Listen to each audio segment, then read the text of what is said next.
Like the video. He's never unlocked unless he's not, you know. His door is open right here. All his cupboard doors are open in the kitchen. That's not normal. Police are at the home of Benjamin King after his neighbor discovered him stabbed to death in his bedroom. At first, the detectives believed that this tragedy was the result of a robbery, but they would be horribly wrong. As the weeks-long investigation began, detectives would uncover a toxic relationship and a twisted conspiracy, with the neighbor at the very center of it all. Did you talk to that bitch down there? What my brother John was talking about was the girl down at the edge of the corner at the grain corner house.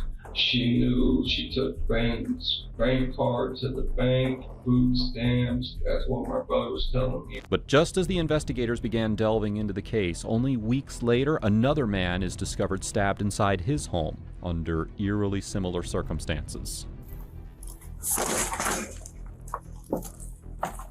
Gary! Oh, damn it. Yeah, we gotta see this one too.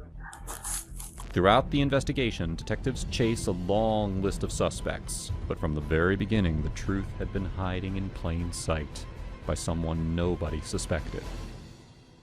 That be the law. That be the law. It usually be the person we expected. They got telltale signs. At 1:11 He is a little p.m. weird. on April 8, 2020, Akron's emergency dispatchers received a 911 call from a woman who had just made a chilling discovery. Akron 911, what's the location of your emergency? Oh my God. What is the problem? What's the problem, ma'am? I went in and I'm yelling for him, and I know his drawers thrown out, his cupboard doors are open, and I went up the stairs and he was okay. He's laying on the floor, blood everywhere. Okay, who is it? His name is Benjamin King. He's my neighbor. Akron police officers are immediately dispatched to the residence. And while Heidi, the caller, had described the disturbing scene, what awaits them inside is far worse than they could have imagined. Right.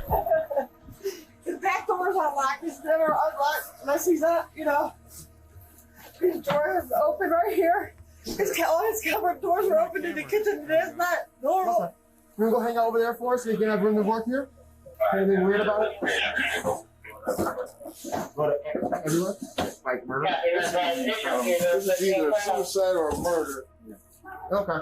Because there's blood all over the wall, I might guess the ladder. But you can take a look yourself.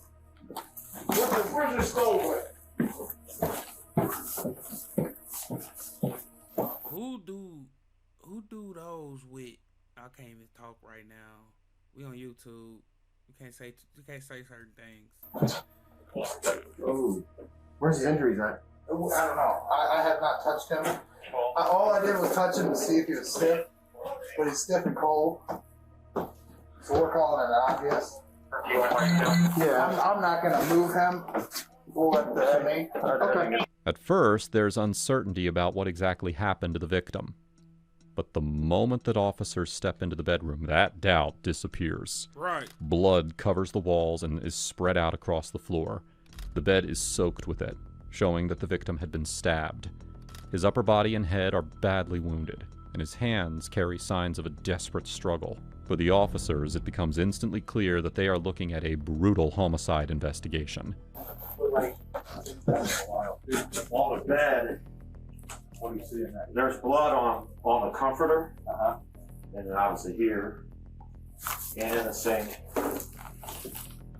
So, I suppose we ought to just yeah, I mean, start a crime scene log, get a hold of DB and get somebody out here. yeah, we're gonna have to. As officers comb through the house, they stumble upon something unusual in the kitchen. What? A discovery that will soon point them toward a crucial lead in the case. When you call and said that all of his cabinets in the kitchen are open, and she checks on him on a regular basis, and she's like, I don't know why that would be like that. Like someone Somebody was in there looking for something. was in there looking for something. Like all the cabinets here are open. I mean, who does this? I do. I ain't gonna lie, I do. Especially when I'm looking for something, actually. And I leave them open. Yeah. This is Sometimes okay, I leave them open for the most part, but I'll be closing them. something out. It is a bizarre scene, one that suggests that someone may have broken in, robbed the victim, and then killed him. But the brutality of the attack points to something deeper. The injuries on the victim's body suggest that the killer may have known him and acted out of anger or revenge. Officers turn their attention to Heidi, the 911 caller who first found the victim. He's dead, isn't he? Oh my God. Yes, sir. Crocodile. One second. Recent vision from your class. Oh my God, I live right here. Heidi told the officers that the victim was 69-year-old Benjamin King. She lived just a few doors down and checked on him every day. But on this day, when she walked into his house, she found Benjamin lying unresponsive in a pool of his blood. 11:30, and you spoke to him then? No, I didn't see him. I thought he laid down taking a nap from 3. Oh, okay. And the door was locked. It was locked. And then you came back a little bit after 1, and that's when you found the door open. Yeah, it was unlocked. Okay. The back door was unlocked too. 11:05. Okay. I just looked at it. I could see. I mean, Does he usually keep his doors locked? Yeah. So I said he locked it. He goes to take a nap, but as soon as he gets up in the morning, he unlocks it. Mm-hmm. The back door is usually still locked Mm-hmm.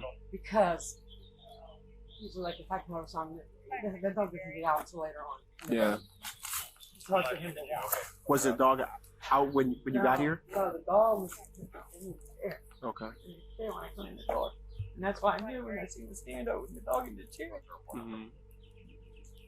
So you knew that something wasn't right. So I knew something wasn't right at 11:30 Mm-hmm. when I come out. I'm thinking, I felt it. You know what I'm saying? Yeah. And I'm thinking, why didn't you just kick in the door or something? You know? Detectives asked Heidi if she could think of anyone who might have wanted to harm Benjamin. She mentioned 2 brothers, Justin and John, who often visited his house, and recalled that something unusual had happened when they were there the night before. And he asked if he had to take us. So we said, and he told him, no, because then he come down with his gun and said, tell him now if he wants to go in the bathroom, come in. So, you got a gun in there? That's what I've been told. I don't know. Benny got that fire. He got that rusty 38. Because they died. Something about the Hummer thingy, whatever. There's something about Jaybird. Hello? One of the officers would immediately drive down to John's house and learn that Justin has serious problems. One of my brothers, they're both crackheads, and me and my wife's been fighting back and forth for years because my brother, he almost died here a while back. They had to put a balloon, 2 stents in his heart because he overdosed. So we don't really talk that much. Moreover, Justin had borrowed money from Benjamin that he hadn't returned. Man. And Justin, pay you back, man, this month. I promise to pay you back next month. Blah, blah, blah. That months came and went and came and went. Look, get the fuck away from my house. Don't you ever come back again. He said, I've loaned you money 4 or 5 times on this bullshit junk stuff that you bring me. And, you know, I'm on a fixed income here. I can't just keep giving. Yeah. Right. He physically pushed him? Oh, yeah. Yeah. How long ago was that? 4 or 5 months ago. I don't like Justin. He preying on the weak. I was sitting there and I just left it go. Oh, you were actually there when it happened? Back at the scene, officers begin canvassing the neighborhood, and some neighbors report seeing a vehicle at the house earlier that day. On my friend's porch, and I saw this goldish, older style Hummer, big body Hummer, speed away from over here. I didn't hear no noises like gunshots or anything. Okay. But How about what time was that? Probably 10:30, 11ish. I was up here Maybe 11. 12. I come up here. No, it had to be a white male. Okay. Blondish, short hair. Short. Kind of crew cut like yours. Okay. Short blonde hair? Yeah. Another neighbor chimes in, confirming the earlier observation made by the other residents, and shares that Justin drives a Hummer. Oh, Justin did it. Correct. You don't know. Right. I've seen him many times with a Hummer. We'll call him roughly that truck. It's a Dusty Gold, like that. So you've seen Jaybird driving this gold before, yeah. Detectives learned that Justin went by the name Jaybird, which is what the neighbor had been using. At this point, they believe that they have strong leads pointing to Justin. But when Benjamin's daughter arrives at the scene, her suspicions about another person take the case in a completely different direction. Did you talk to that bitch down there? We talked to them. I'll let you talk to the detectives and let them know. Who's she talking about? Okay. Immediately, the daughter tells investigators that she thinks she knows who is responsible for her father's murder. Let me say this friendly. That lady down there has been paying his bills. And she's been taking all his money and not paying on his bills. We don't have a bill. So I don't have a bill to say because she's not giving him the bills. She's keeping them. She is writing on the receipts what she is supposed to have paid versus what she really paid. And this has been going on for over 3 months. So she's been ripping off for 3 months. The daughter immediately points to Heidi. Heidi would have had to see me as the son. We got it. We can handle that. Very neighbor who had called 911 to report Benjamin's death. This lady got me straight. And that's why she crying. Because Benjamin gone. Ain't no ripping him off no more. Man, this is crazy. I thought she was going to help him. She's herself to help him. There we go. And that's her way to get her drug fix, is by taking his money. And his money's going to still be in there because I know exactly where it's at. Where? It's in a cabinet in this kitchen and a coffee jug. Oh, no. It was in a car. Container like this. It's okay. Was it in there? No, it was in a container like this. Red folders? Yep. Where does it keep it? It was in here. It was, say, I had it figured what it was for. So whoever did this knows exactly where he hid his money. And she's one. Down here. Those two are the suspects. The daughter explains that Heidi and John, Justin's brother, were the only two people who knew where Benjamin kept his money. This becomes even more troubling when paired with reports of Justin's vehicle being spotted in the neighborhood around the time of the crime. Detectives now make it a top priority to find Justin, and about 19 hours after the murder, they track him down and they speak with him for the first time over the phone. Man. I haven't talked to him for weeks. Me and my brother was over there together one day, and they were all drinking and having a good time or whatnot. And my brother had some people supposed to come over there and buy some aluminum wheels or whatever, and I guess they didn't fit the guy's Chevy. But, man, that's a good old dude. I couldn't see anybody doing that. In a later in-person interview, Justin immediately denied any involvement in Benjamin's murder or any knowledge of his money in the cabinet. He admitted borrowing from Benjamin, but he claimed that it was only small amounts. He agreed to provide a DNA sample and even handed over his phone for a search. Justin also admitted to a confrontation with Benjamin, after which he was kicked out and banned from the house. He then mentioned a name that was already familiar to investigators, Heidi, the neighbor who had discovered Benjamin's body. What John was talking about was the girl down at the edge of the corner at the grain corner house. She knew she took Grain's grain card to the bank, food stamps. That's what my brother was telling me on the phone the other day. And he thinks that she might have something to do with it. So if I pulled a finger, I'd probably check her for sure. Detectives cannot ignore the possibility that Heidi may have been involved, especially after what Benjamin's daughter had told them. The case is quickly becoming tangled, full of accusations but lacking solid evidence. Facts. Each new lead only seems to complicate matters rather than bringing them closer to the truth. With growing suspicion, the detectives decide to bring Heidi in for questioning. You understand that you would pay his bills? Well, that's where we had a dispute, but it wasn't between, everything was between me and him, it was me and his daughter. I went to pay his bill. One night I paid $40 on it. I need to borrow that. He said, go ahead. Did not remember. I paid him back his $40. That's why I was still around with him. What kind of bill? It was, I took that. I paid $40 since my mom got paid. You know, I was in stretch with my bills too. But I take it back. That's why I was up there. Then we're up there. Just when it's tired to go pay the bills now, so we didn't have a problem with that. Detectives press Heidi to share anything that she may have left out about the day that Benjamin's body was discovered, or about anyone else who knew him. And that's when she mentions her son, Jason Shockley. He's got out of prison this last time. When did he get out of prison? This September. What was he in jail for? Robbery. Would your son be capable of something? Oh God, I pray not. No. I pray not. For investigators, this is a major lead. I would pray since not. Heidi So she basically said he is, but I pray not.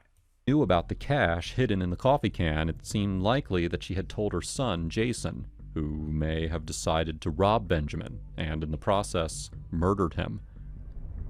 Detectives now have a new suspect with stronger cause for involvement. But just as they set out to track down Jason Shockley, an inmate at the Sumner County Jail reaches out with a crucial tip about Jason. He claims that he overheard Jason talking about Benjamin's death while they were both behind bars. But before we get to that, if you are finding this video interesting, please do us a favor. Make sure to hit like and subscribe and help us get to 1 million subscribers. And now, let's dive back in. So I'm told, you told one of the deputies you got some information about a homicide? Yeah, over there on King Court. Tell me about that. That's about the old guy that got stabbed. Uh-huh. Yeah, his mother found the body. Everybody in the neighborhood know the kid did it. His son, her son. Man! Yeah, he called me. Well, I seen him a couple days after it happened. He told me he had money. Uh-huh. Yeah. And then I heard him and his mom arguing on the phone. Bob, he wasn't supposed to go that far. Because she always going over the house, cleaning up when she been doing that for years. Mm-hmm. You know what I'm saying? The inmate's claim is bold, but without evidence, it is still only hearsay. And while tracking down... How would he know? He just told some factual shit. Jason becomes a priority, investigators have no idea that an even bigger twist is just around the corner. 6 weeks later, on May 21st, 2020, at 9:37 p.m., Akron Emergency Services receive a frantic call from a son worried about his father. Akron Police and Fire, Canty. Hi, how are you doing? My name's George Bayless. I'm down in Florida now, but my father's still up in Akron, and we haven't been able to get a hold of him, and some of his neighbors got a hold of me today, too, and said they haven't seen him since Saturday, and he hasn't been getting any of his packages off the porch. It's just weird, though, because his car's not there, and people saw him out. They said there were some people over there they didn't really recognize. All right, so we have it in. We're going to get someone over there to check it out, and then we can give you a follow-up call. When officers arrive at Gary's home and they get no response at the door, they force entry through the side door. Gonna have to go in the side door, I guess.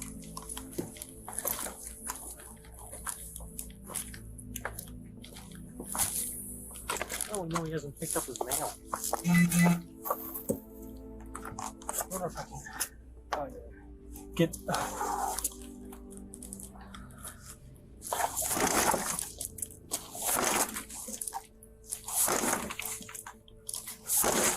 4 kicks, shoes a bitch. Gary! Akron Police!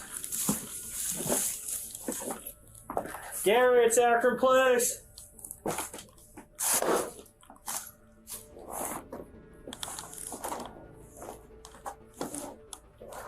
Oh, damn it. Car finding.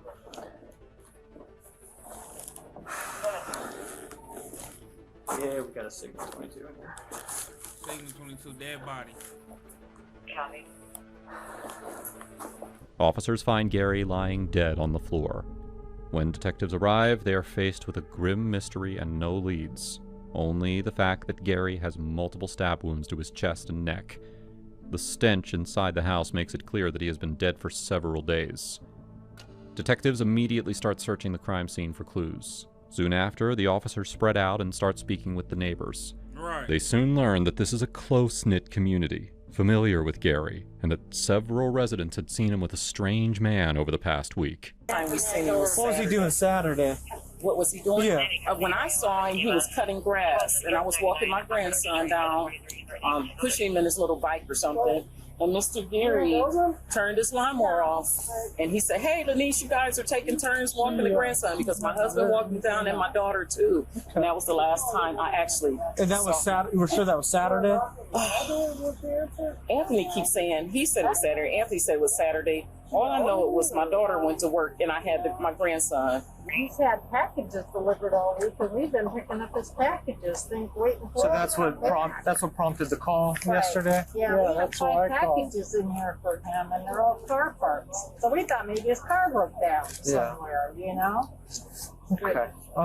Do you remember anything else about the guy with the cane you saw? His hair, anything like that? How tall he was? Skinny, fat? Not real skinny. Okay. Just medium build. You said they both got in the car and left? Yeah. Okay. That's Jason.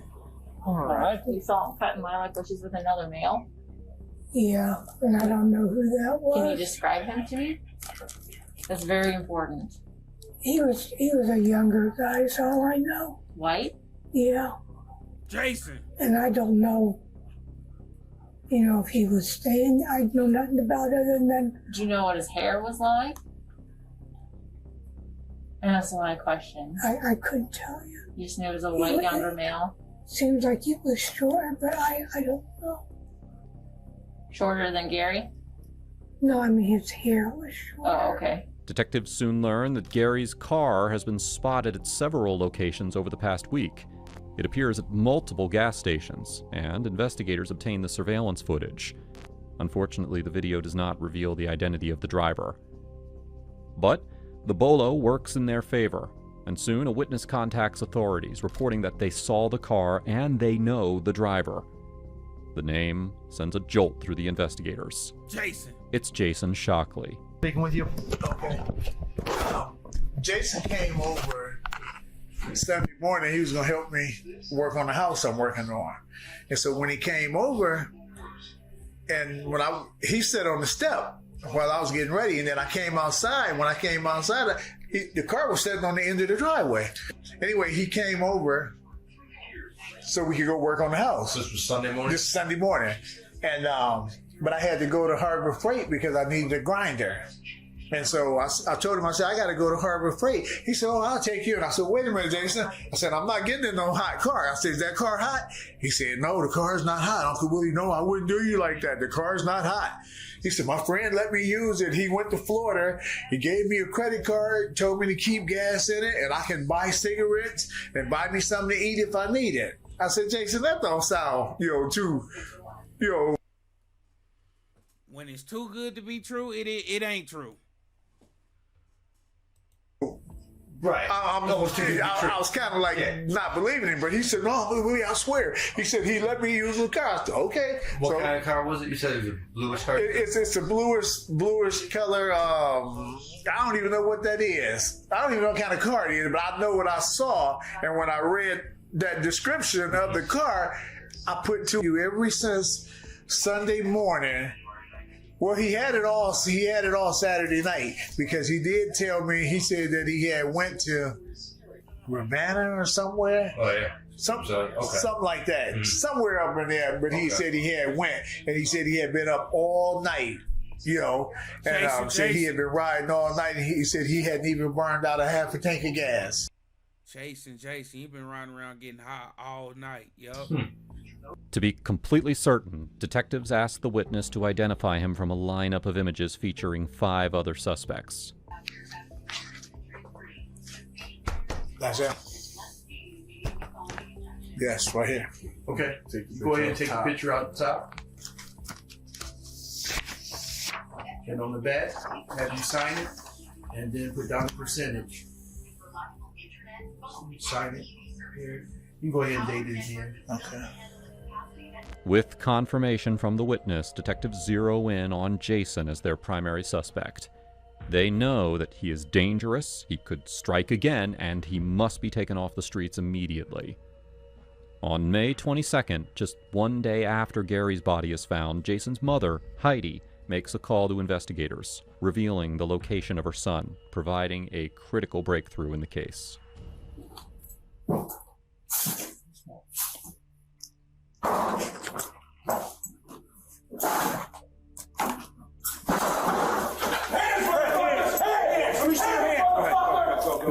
Hands! Don't move. Roll over and put them on the top of your head. Roll on your stomach, hands are behind your back. Let's go! Yes, sir. Yes, sir. Hurry up, Jason. Hold on. Living like that was crazy. Yeah, two? Yeah, I got two. When officers arrest Jason, they find Gary Ballas's credit cards in his possession, and Ballas's car nearby. A damning discovery that links him straight to the crime. Hey, Jason, where are the keys to Gary's car? Where are the keys to Gary's car? Hold on, when I got drunk last night, I don't even know what happened to him, sir, because somebody let me use the car and I just got drunk last night. I lost that and lost other things. Well, who let you use the car? Some dude named Tommy. Tommy? Tommy what? Tommy bullshit. White, black? He was a white guy. He was about maybe roughly 6. How did he have the car? And tell me how you got the car from him. Well, he pulled up on me when I was walking because I was. Get your mans. I said, he came and he goes, you know, the right bus, I'm like, short, you know, and so we're driving and stuff, and the church is shaking and stuff. I don't too much care to hear his story, I ain't gonna lie. And reveal the truth will be anything but easy. I'm going to record this interview because it makes it easier. An incident that happened the other day, and I know you're in possession of several items that are my victims. So I want to talk to you about those and find out how you know my victim. Okay. So, please explain this to me. How do you know Gary Bayless? And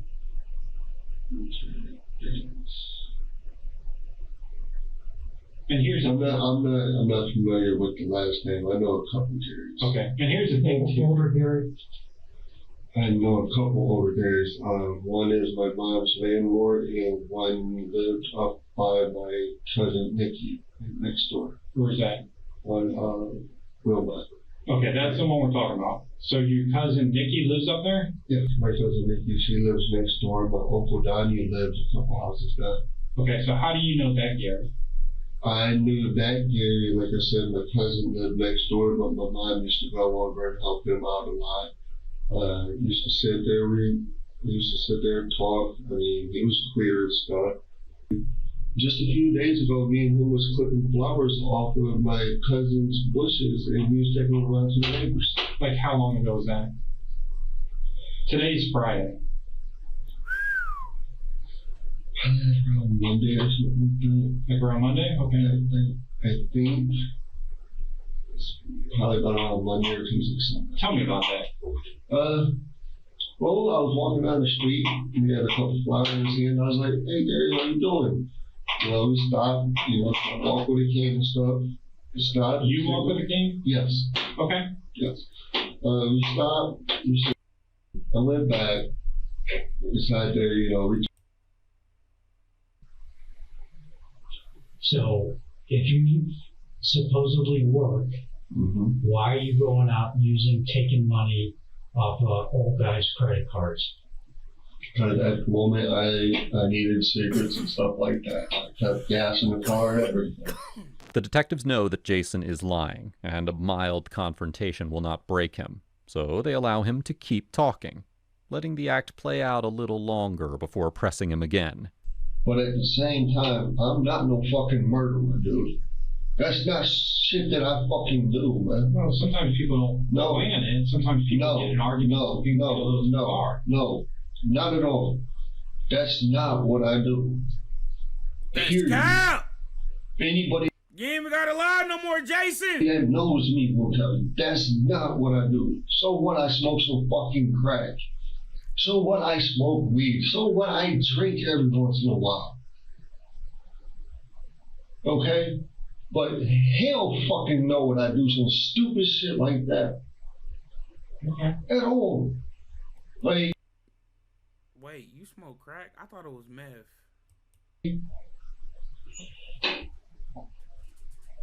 He's not going to loan a car to anybody when he normally does not.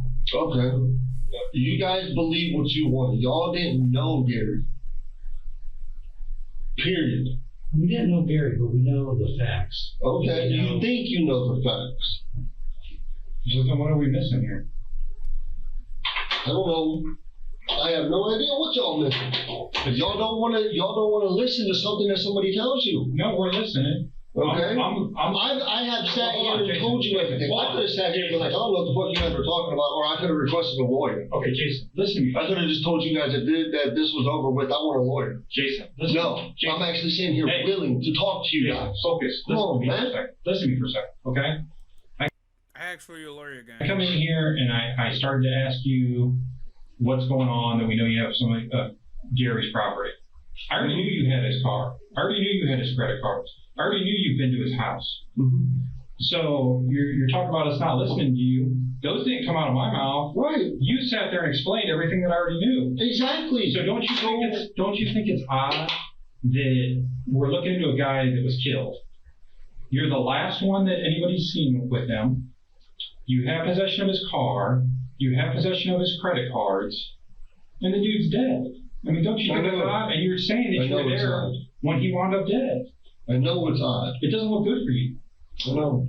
So if something happened, listen to me, just hear me out for a second. If something happened between you two, and you guys got into a fight, and things got bad, you need to tell us now. Because when we start doing DNA testing on his bed sheets, and on his body, and everything else, if your DNA comes back there, you are screwed.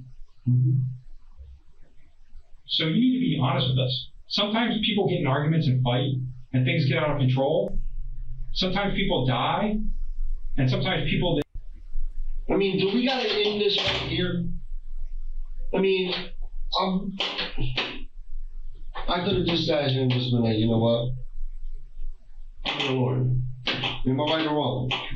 That would have been a smart thing to do. Oh, I don't know about that. No, that would have been a smart thing to do. No. I had things on my chest, but at the same time, I was scared. Alright? I have never been threatened to be shot. At the same time, let alone have somebody fucking jump up at me with a knife. All right, if you want to leave it at that, then I did it. People would take stuff to him, he would buy stuff. See, I never took nothing to any of the stuff. Jason never admits to any involvement in Benjamin King's murder. That's what I However, already detectives knew. believe that he That's why I learned about skipped the it. money hidden in the coffee can, and he confronted Benjamin while trying to steal it, leading to a brutal stabbing. It is also clear that his account of Gary's murder is a lie. Investigators suspect that Jason asked Gary for his car, and then when Gary refused, it triggered the fatal attack. Although the murder weapon was never recovered, forensic evidence, witness statements, and the striking similarities between the two cases were more than enough to charge Jason Shockley with double homicide. In April of 2022, 2 years after the murders, Jason Shockley pled guilty to 2 counts of murder and 2 counts of aggravated robbery, and was sentenced to life in prison.